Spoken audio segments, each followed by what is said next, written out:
YouTube, Awesome Writer here. Welcome to my review for the 5th episode of Kingohger, our focus episode on Papillion Ohsama, aka Rita. This was one of my more favorite episodes. Like early on, just based on her character design, I felt like she was going to be my favorite. You know, they're all dressed like live-action anime characters, but she's the one that makes it look cool. And I'm very thankful that her episode solidified her as, at least for now, my favorite character. I think it was a really great conclusion to this arc. Having said that, I do have some thoughts. We have Red being brought to her kingdom, and one thing I have to say that I like, I mean, I've talked about, you know, repetitively how I really like the highlights on each individual kingdom and character, which is great, but I also like how, for the most part, the introduction and transition into each one was different. And I like that this one was different too, with him being arrested as sort of this culmination of his arc and being a clever way to get him to her kingdom. He also didn't feel the need to like force a way to get the other rangers there, because that's what we've been doing, and it wouldn't make a lot of sense.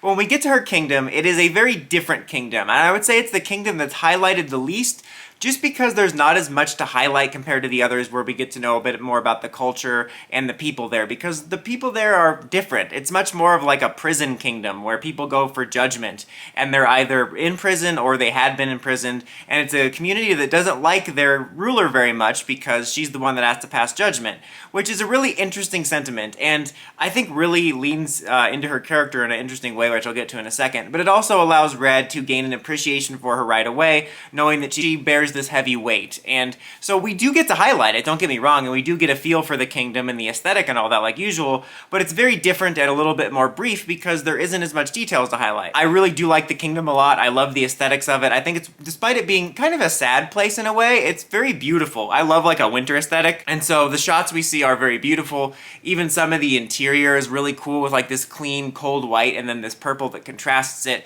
It really has a nice vibe. Not to mention the wintry vibe makes for some really cool fight scenes in snow, whether it's the Rangers or it's the Megazord. It's really neat. I really do appreciate that. So yeah, other than highlighting that, we then have Rita going around to sort of investigate the whole situation with Gira, interviewing the respective kings and the people to try to figure out, you know, if he's what his fate is going to be, basically. And at the end of the day, she finds him innocent, because number one, when she visits Blue, Blue's like, well, yeah, the sword wouldn't have worked for him unless he was a blood relative. So like, once they find that out and do a DNA test, they confirm that he is in fact Rackley's brother, which I'll get to in a second. I'm gonna put a pin in that. But also, number two reason he's innocent is, even setting that aside, he didn't really do anything wrong when he went to all these kingdoms, because he actually got a positive opinion or a positive review. He at least had a 90% score on Rotten Tomatoes. Side note, stop listening to Rotten Tomatoes, you sheep. But anyway, that was a side note. But the point is that he's basically proven innocent. It's kind of funny because like when they're at the trial, he's like, wait, let me have a chance to defend myself, and she's like, he's innocent. Like, he just cuts it off right there. That wraps up that storyline. Now, there's two major things to talk about now, which is the revelation, well, three major things. The fact that the team's united, Rita as a character, and then the Rackley's revelation. Let's talk about Rita as a character first, because this is her intro episode. Like I said, she was my early favorite just based off of her design. She's had a lot of good mystery to her as she's kind of popped up through the episodes. I think she's one of the few that kind of had some more foreshadowing to her appearances as she's popped up in the background. But I really like the way they handled her character. Every single character in this series has a sort of cartoony caricature aspect to them, and you have that with her too, both in terms of her stoicness and the quirks she has to complement that. It's the one that actually handles it best in terms of making it a part of her character. Now, there are aspects of this that could turn and become solely cartoony. I still have this worry in the back of my head that all the characters will become caricatures, but just as far as this episode goes, I like how her quirks go hand in hand with her characterization, meaning she has this very stoic personality, which very much goes with the theming of like cold judgment and cold justice, which is also, you know, the cold of her kingdom. But then she has to bear this huge weight on her shoulders of everyone hating her and the responsibility of all this judgment. And she balances that through these small little outbursts of screaming, which is admittedly unexpected and funny. It's something I hope is not overused. But also her breaks where she goes and talks to her Yeti stuffed animals. Now, I don't want to get political here on the channel, but just know Bigfoot and Yetis are real. That's really an interesting and funny quirk. Like, both of those are funny, classic character quirks for Toku that I both appreciate. Like, because they are funny. Like, her going to have these conversations with her stuffed animals, one of which is huge, and then she has like a bunch of mini ones and like a portable one, is this quirky thing that's kind of funny, but it does have a place in the character to sort of give her a place to escape all this stress. And thus far, I like it because everything about her character not only makes her likable and interesting, but it also kind of all weaves together to actually make sense for who her character is. And it's not just being quirky for the sake of being quirky. And I really like that. So she is so far my standout favorite. Now, the next thing to talk about is the fact that the team is finally united. You know, I do feel like things moved a little bit fast at the end of the episode. You know, that's one of my only problems about this episode is after the trial's over, everything's just kind of swept away quickly as we unite the team and do the final battle, both in terms of, you know, the idea of the team uniting just rather quickly. I mean, we've built up to it for 5 episodes, but you know what I mean? Like, I wish there was a conversation scene before it of some sort. And then also the revelations with Rackley's. Now, I know this is going to be addressed in the following episodes, not to mention the series as a whole, but just based on this episode, it just felt a little weird for everything to happen so quickly. Like, these were huge, major, world-changing revelations, and then we got to sweep it under the rug to do the, you know, the Toku action finale, which, again, I get why, and I know full well they're going to address it. I mean, based off the preview, we're going to be addressing Rackley's stuff in a major way next episode, but just narrative flow-wise, it just bothered me a little bit that we didn't have 1 second to sit with these revelations. I did like how they commented that the 5 warriors were finally united to stop the Bugnarok, because that was one of the things that happened at the beginning of the series, is they were trying to agree to make an alliance, and then the alliance wound up happening in a very different way. But I just wish there was a small scene addressing, like, okay, well, for now, Gira's going to lead us out there, or something, just because this raised so many questions. I'm like, okay, well, he's got the right to it, but is this like a Game of Thrones thing, where the oldest brother technically has a right to it, or is it whoever has it? Like, I had so many questions. They're not going to spend a lot of time addressing it, but I just felt like I wish there was one scene, even if it was like a 20-second scene of them just addressing everything for a second before they went out there. Just kind of a minor nitpick.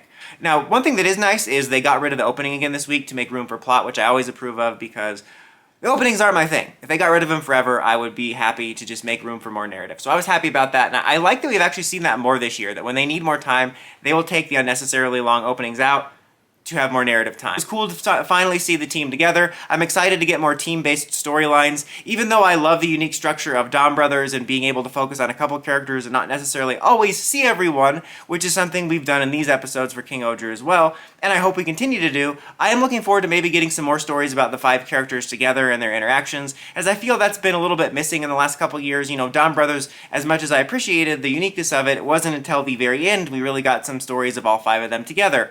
And we did have them all together in Dom Brothers Zenkaiger, but 4 of them weren't real. I'm excited by that. And, you know, we get to see the roll call. One thing I thought was cool is I like how, in lieu of them shouting out their own names like a frickin' weirdo, it's their sword that says their names, which was kind of cool. We had a really cool Megazord fight, you know, again, taking advantage of some unique geography of the location they're in, and we get a sick, awesome sword finisher. No auxiliaries in this episode, but we do hint at the next auxiliary. We're hinting at Scorpion, which is going to be debuting next. I like how they did this one. I was a little bit bothered by the fact that we kind of rushed in the other 3 auxiliaries. It felt weird that we were getting auxiliaries before we even set everything up. Again, minor nitpick, but I like how with this one, there's actually been a build-up to the next ones. Within the last couple episodes, we've been hinting at the story of the Shoe Gods and their importance to the lore, their importance to the villains, and in this episode, we key it up, and we key it up with one of the villains actually stealing one of the little souls for the bug. So I like that that was actually seeded through this. Like, this was the conclusion to a lot of stories, but that's set up for a lot of others. Now, this review's going kind of long, but I do want to touch on the Rackley stuff at the end. There was basically 1 or 2 options you could go for, which was this, that they're related, and the other one being, of course, like, he's just some sort of, you know, good person that was chosen, and it doesn't matter if you're royalty. And I was kind of mixed because both of them have their cliche aspects. I think ultimately this is probably the better choice, just because it gives you a little bit more depth to give the characters of both Rackley's and Gira. Is his name Gira, right? I don't know. I'm starting to call the characters by their color names because I forget their names so often.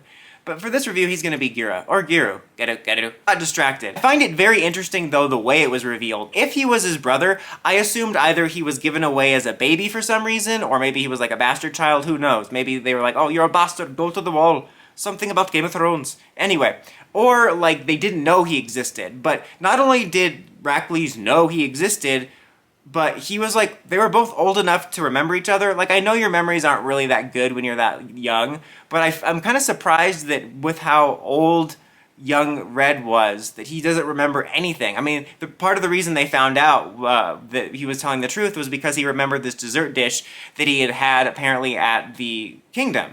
And so he does remember something, but it just seems weird that he wouldn't have any sort of inclination being that old. I mean, did they really Men in Black mind wipe like a 5-year-old?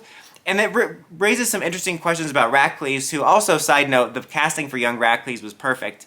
but he didn't seem to be a douche in the flashback. I mean, it was only brief, so it raises questions as to how he got this way. Now, I'm not on board for necessarily a full redemption arc, although I'm guaranteeing there's going to be one with a setup, and I especially don't want one so soon, but I'm definitely interested to see how he got the way he is. I think it would be interesting to find out that maybe he turned into the Rackley's we know after his brother left. Because I feel like the idea of him sending his brother away because of his selfish desires wouldn't be another cliche, which I'm sure there's a good chance that it happened, but I think it would be interesting if there was maybe another reason as to why he was sent away, and it was after that the Rackley's became the Rackley's we know. Maybe there's some sort of reason, maybe there was a noble reason. That would be interesting. Maybe there was a noble reason Rackley's was the one to hide his brother, but then afterwards something happened to make him Detective Douche. Who knows? Bottom line is, there's lots of interesting stuff about that reveal. I also am kind of surprised that they revealed this so soon.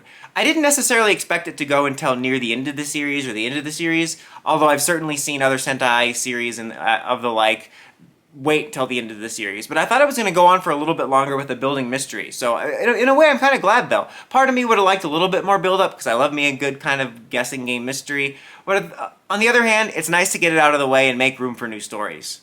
But this was a strong episode. I had my small nitpicks. I'm going to give it a 4 out of 5. My only nitpicks, the reason it's not a 5 is just because I wish there was a little bit moment to at least address the revelations that just happened, because I feel like you would logically address some of the status quo changes, but I'm certain they will be addressing in future episodes. But what did you guys think of this episode, of seeing the team unite, of the revelation about Rackley's and his brother, about our introduction to Papillion Olger? Let me know in the comments as always. Until next time, don't forget to like, comment, subscribe, and climb the steps and ring that bell.